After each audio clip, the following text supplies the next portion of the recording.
حسین جانتے بوجھتے موت کی موقع کیوں چلے گئے؟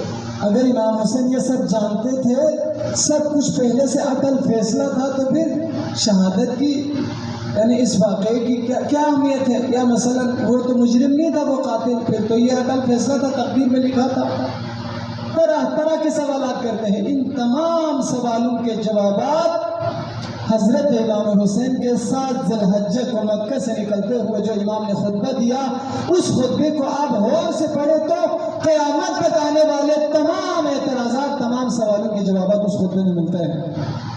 7 ذی الحجہ کو مدینہ سے مکہ تک آئے ہوئے بنی ہاشم کے جوانوں کو جمع کر کے 8 ذی الحجہ کی صبح مکہ سے روانہ ہوئے ہیں۔ چونکہ حضرت امام حسین تک خبر پہنچی تھی کہ یزید کی طرف سے عمرو بن سعید امیر حج بن کے آیا ہے، لیکن باطناً ایک خطرناک مشن پہ معمور ہے کہ سعی کے دوران یا طواف کے دوران یا اعمال مکہ کے دوران یا کسی بھی مقام پہ حضرت امام حسین کا سر تن سے جدا کیا جائے۔ حضرت امام حسین تک خبر پہنچی تو حرمت کعبہ کا پاس و لحاظ رکھتے ہوئے، کعبہ کی حرمت کا لحاظ رکھتے ہوئے، بار بار مثال مکہ میں خطبہ دیتے ہوئے کہ مجھے خانہ کعبہ سے ایک بالش کے فاصلے پہ قتل ہونا زیادہ محبوب ہے، دوسری دفعہ کہا مجھے خانہ کعبہ سے ایک ہاتھ کے فاصلے پہ قتل ہونا زیادہ محبوب ہے۔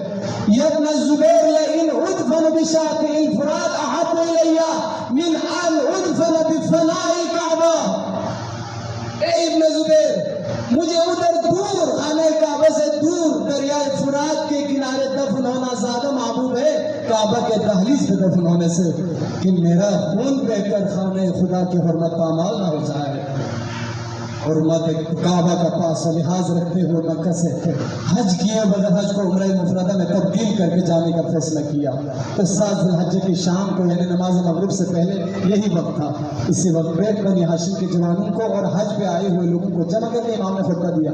الحمدللہ وما شاء اللہ، ثنائے کامل خداوند متعال کے لیے، وما شاء اللہ، وہی ہوتا ہے جو اللہ چاہتا ہے۔ ولا قوت الا باللہ، کوئی طاقت کارگر نہیں سوائے خدا کی طاقت کے۔